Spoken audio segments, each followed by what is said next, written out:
Léo Ortiz pode se tornar o zagueiro mais caro da história do Flamengo. Volante Maicon decide futuro. Vasco avacalha a licitação do Maracanã com proposta absurda. Após trauma na face, zagueiro Fabrício Bruno volta a treinar com o grupo. Essas e outras, a partir de agora, no seu canal Raflamelo.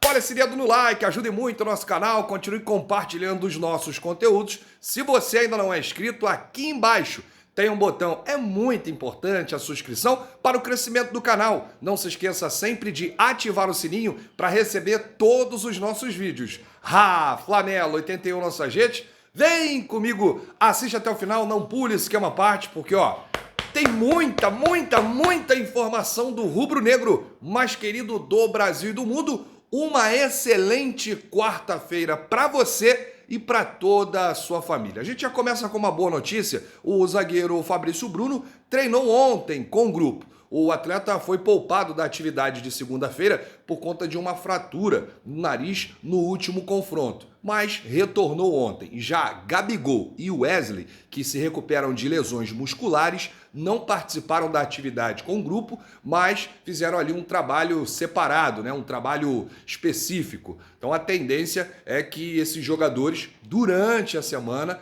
possam aí estar à disposição de Tite para o primeiro duelo decisivo contra o Fluminense, sábado, 21 horas, 9 da noite, no Maraca, pelo Campeonato Carioca. Bom, falando agora de mercado da bola, terceiro reforço do Mengão para a temporada 2024. Léo Ortiz, enfim, chegou ao Rio de Janeiro ontem e foi uma loucura, rapaz. Estava acompanhando a chegada do Léo Ortiz pela Flá TV, as primeiras palavras do zagueiro, que está muito feliz, está ansioso, quer estrear logo com o Maraca lotado, ele que já enfrentou o Flamengo em várias oportunidades e sempre ficou encantado aí com a torcida, não via a hora dessa negociação ser fechada e deu tudo certo. Final feliz para Léo Ortiz, Flamengo e o Red Bull Bragantino, que vai levar aí realmente uma grana. Vou trazer aqui as primeiras palavras do Léo Ortiz. Ele disse isso aqui ontem no aeroporto. Estou muito feliz, torcendo para que dê tudo certo nos exames e que eu já possa treinar e me adaptar aos companheiros.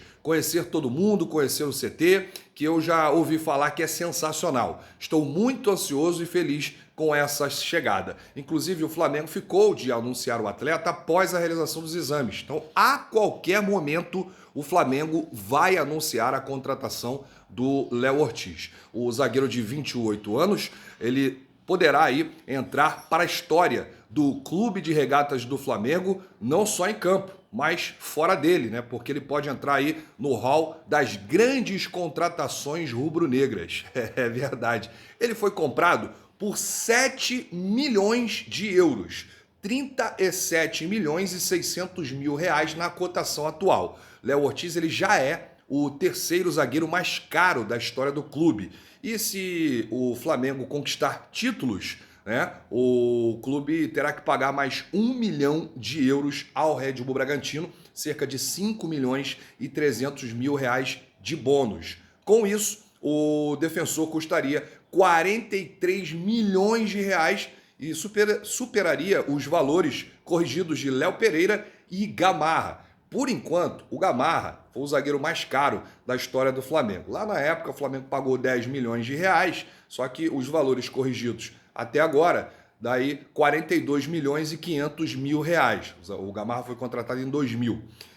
O Léo Pereira foi contratado por 30 milhões e 400 mil, valores corrigidos 38 milhões e 800 mil reais em 2020. E o Léo Pereira, 37 milhões e 600 mil reais, podendo chegar a 43 milhões de reais em caso de conquistas do Flamengo. E aí o Léo Ortiz pode ser aí o zagueiro mais caro da história. E que ele possa conquistar títulos com a camisa do Flamengo, o Flamengo pague esses 1 milhão de euros ao Red Bull Bragantino, porque a gente quer isso, que ele chegue, faça história, conquiste aí a titularidade e uma boa sorte aí na trajetória, na carreira do Léo Ortiz. Bom, o Flamengo agora corre contra o tempo para regularizar o atleta no Bira, para que ele possa aí estrear no sábado contra o Fluminense. O Marcos Braz ontem no aeroporto estava acompanhando o Léo Ortiz, ele garantiu que o atleta será inscrito no Campeonato Carioca para disputar aí as semifinais e a final, obviamente, se o Flamengo se classificasse, passar pelo Fluminense.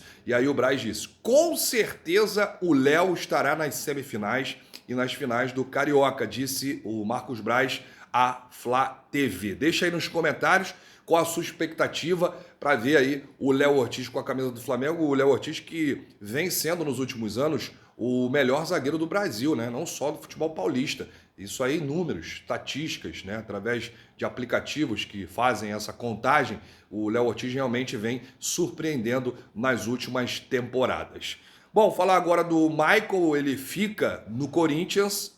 Aconteceu ontem uma reunião à tarde com dirigentes do clube e os empresários do atleta. O jogador decidiu aí recusar uma proposta do Flamengo. Tá bom, Michael, tá bom. E seguir no Corinthians até o fim de 2024. Vamos à informação do GE e depois eu vou dar aqui a minha opinião. O volante tinha uma oferta de 4 anos de contrato do time carioca, que compraria os direitos econômicos do jogador do Shakhtar Donetsk da Ucrânia. Michael, que está emprestado ao Corinthians até o fim de 2024, mas pertence ao time ucraniano até o fim de 2026. E aí o avanço da negociação dependia de uma sinalização positiva do atleta, né, que estava aí analisando o cenário. Bom, apesar da negativa, Michael ouviu do clube carioca que as portas seguem abertas. Outros 2 fatores contribuíram para Maicon seguir no Corinthians: a promessa de quitação de pendências financeiras do clube, além da família do jogador, que está adaptada a São Paulo e não desejava uma mudança neste momento. O Corinthians deve 11 meses de direito de imagem para Maicon. O jogador viu que a promessa do Corinthians era quitar essa dívida de 11 meses de direito de imagem. Além dessa dívida com o Michael, o Corinthians não pagou cerca de 1 milhão de euros, mais de 5 milhões de reais referentes aos valores dos últimos 2 empréstimos do jogador.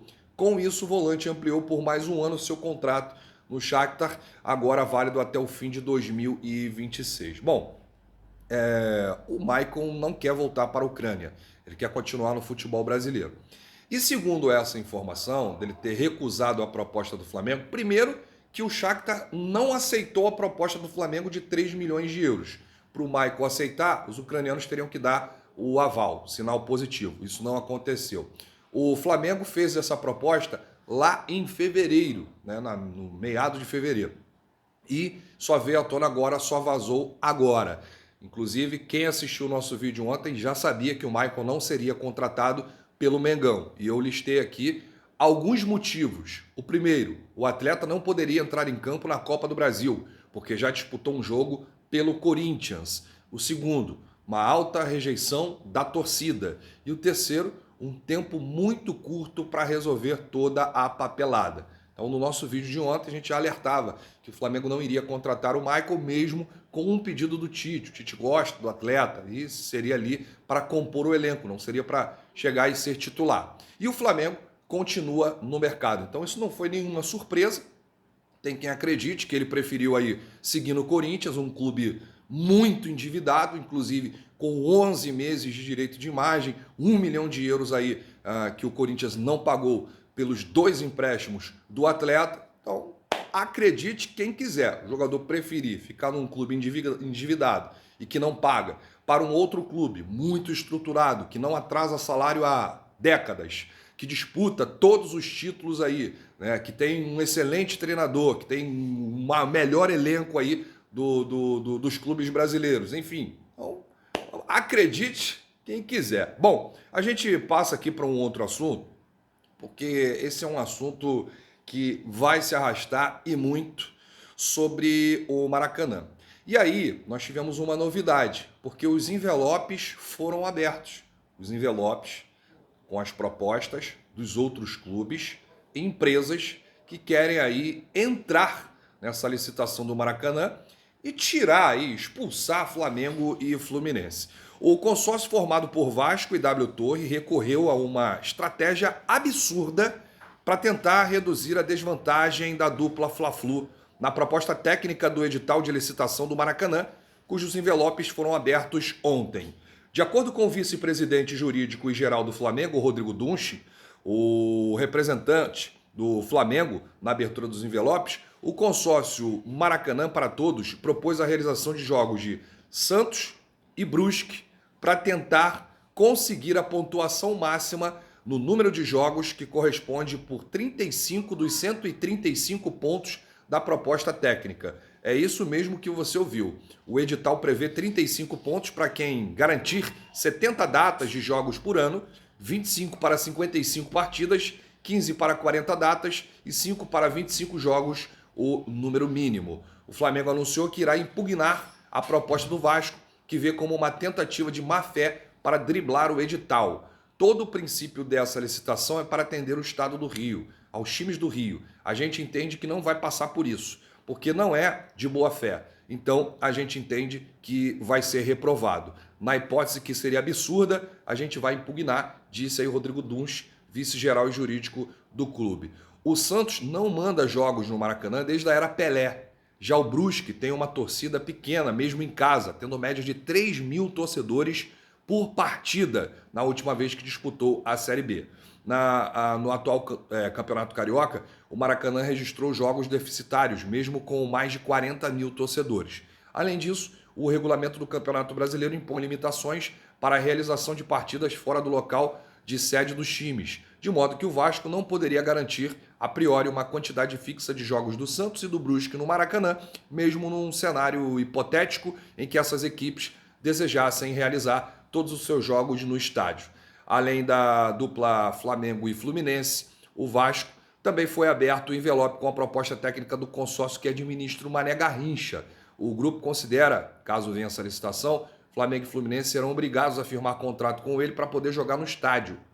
O consórcio Fla-Flu deve impugnar também esta proposta. O edital prevê que os consórcios precisam fazer um mínimo de 70 pontos nessa fase para continuarem na disputa. Além disso, dá peso de 60% à nota na proposta técnica e 40% à proposta financeira. A garantia real de 70 jogos é o grande trunfo da dupla Fla-Flu para obter a melhor nota na proposta técnica e vencer a licitação do Maracanã. Eu vou resumir aqui para o torcedor e explicar da melhor maneira possível para você entender. Existem 3 frentes disputando a licitação aí, a nova licitação do Maracanã. A dupla Fla-Flu, que é a primeira frente, Vasco e W Torre, que é a segunda frente, e o consórcio que administra o Mané Garrincha. E não precisa ser muito inteligente e experiente para saber que a dupla Fla-Flu vai vencer essa nova licitação. Vasco e W Torre não conseguiriam entregar essa média de jogos por ano. E aí o que o Vasco fez? O Vasco colocou lá na proposta que teria jogos de Santos e Brusque no Maracanã, igualando o número, somando com o número de jogos do próprio Vasco. Então vamos lá, jogos do Vasco, jogos do Santos e jogos do Brusque para bater aquela meta.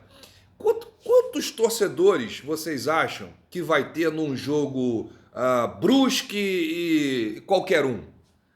Quantos torcedores vocês acham que vai ter num jogo do Santos na Série B? O Santos é um clube paulista, não é um clube carioca. O Santos não manda jogos no Maracanã desde a era Pelé, desde que o Pelé jogava. Eu nem era nascido, gente. Então, olha que loucura que o Vasco quer fazer para tentar aí essa licitação do Maracanã. O Vasco quer entrar com o Santos e o Brusque para tentar aí tirar Flamengo e Fluminense do Maracanã. Obviamente que não vai conseguir. A tendência é que Flamengo e Fluminense consigam impugnar essa proposta do Vasco com a W Torre. E a outra loucura é o consórcio lá do Mané Garrincha, que quer obrigar Flamengo e Fluminense a mandarem jogos lá no estádio em Brasília. Não tem que ser uma obrigação. O Flamengo joga lá às vezes, o Fluminense joga lá às vezes, alguns clubes levam seus jogos para o Mané Garrincha, mas esse consórcio que administra o estádio lá em Brasília também não tem a menor chance de vencer essa licitação da dupla Fla-Flu, que é a dupla mais preparada aí, que consegue entregar esse mínimo de jogos pedidos aí pelo consórcio, enfim. Então, é desse jeito, é desse nível que está aí a briga para ver quem fica com o Maracanã pelos próximos anos. pra gente terminar esse vídeo, vamos rir do Vasco, né? O Vasco quer levar o Santos e o Brusque para jogar lá no Maracanã, para mandar os jogos no Maracanã para atingir o número médio de partidas.